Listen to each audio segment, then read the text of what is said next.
Assalamualaikum warahmatullahi wabarakatuh kepada sahabat-sahabat semua, tak kisah di mana anda pun berada. Salam kembali daripada channel Bandi Budak Kampung, dan bersama saya Andy Muhammad Noor, dikenali sebagai Pak Long sekarang ni. Pak Long ni berada dekat Sumatera Barat Indonesia. Ini ada ke Payakumbuh di mana Pak Long akan menguploadkan video perjalanan Pak Long setiap hari, lebih kurang 3 kali ataupun 4 kali seminggu lah.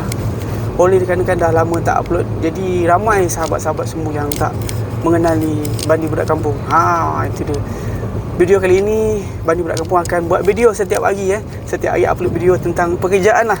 Pekerjaan biar kata orang tu tambah algoritma mengenali Bandi Budak Kampung lagi. Sebab dah berapa tahun mungkin kepada sahabat-sahabat Bandi Budak Kampung dah lupa dan keberadaan channel Bandi Budak Kampung. InsyaAllah kali ini Bandi akan membuatkan video tentang pekerjaan dan perjalanan hari-hari ke mana rute-rute Pak Long.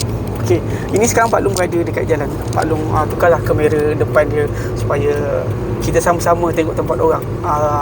Sebab sahabat-sahabat Pak Long ni ramai daripada Malaysia, suka sangat menonton video-video Bandi Budak Kampung seputar di Sumatera Barat ni. Memang sangat suka. Dia orang tengok tempat wisata dia, tempat makan dia. Alhamdulillah. Jadi dalam kesempatan ini berubah arah balik. Kalau dulu random, sekarang ni kita fokus satu arah, jalan-jalan dan kegiatan harian. Diputar balik kamera dia. Inilah dia penampakan di jalan menuju ke Payakumbuh. Sekarang kita ni berada dekat Tanjung Alam.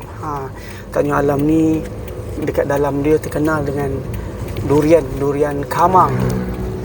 Durian kamang tu kata-kata memang terkenal, dan masakan dia paling mantap di kampung dalam tu. Nama dia nasi kapau, kampung kapau, di mana setiap orang tu ada saja kedai makan nasi kapau, terkenal dengan nasi kapau tu lah. Itulah dia.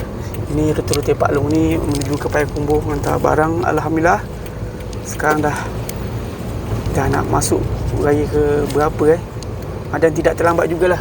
Kepada Pak Long ini mengucapkan selamat hari raya kepada sahabat-sahabat semua, sahabat-sahabat Bandi Budak Kampung. Itu dia. Jangan lupa sambil menonton tu, kalau yang masih kenal lagi, like, subscribe dan komen kepada sesama YouTuber. Jangan patah semangat, tetap semangat. Kadang-kadang semangat, kadang-kadang tak semangat. Itulah dia Ini baru selepas hujan, jadi penampakan dia agak sedikit berair. Baru lepas hujan. Alhamdulillah, hujan dah lama dah tak hujan, hampir dah 2 minggu tak hujan kat sini.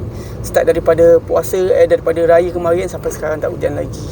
Hujan-hujan sekejap, tapi tadi hujan lama. Itulah dia, nampak memang kata orang tu memang cantik. Banyak lagi video Pak Long harian belum sempat Pak Long upload. Maklumlah Pak Long ni langsung upload, tak ada kata orang pakai setting atau pakai langsung.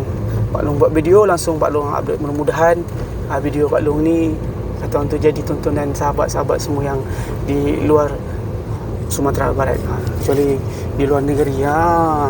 Maklumlah kehidupan ini memang sangat mantap dekat sini. Tempat dia, tempat wisata dia, kuliner dia, tempat makan-makanan dia. Itulah dia memang kata orang tu tak boleh lawan di Sumatera Barat. Okey, panjang lebar dah Bandi Budak Kampung bercerita tentang dekat Sumatera Barat. Jadi mungkin sahabat-sahabat Bandi Budak Kampung agak bosan nonton video dia, jadi kita beralih arah pula. Jadi siapa yang nonton, insyaAllah akan singgah balik kita dekat channel orang tu. Akhir kata, Assalamualaikum, salam sukses, salam silaturahim. Jangan lupa tetap semangat. Assalamualaikum.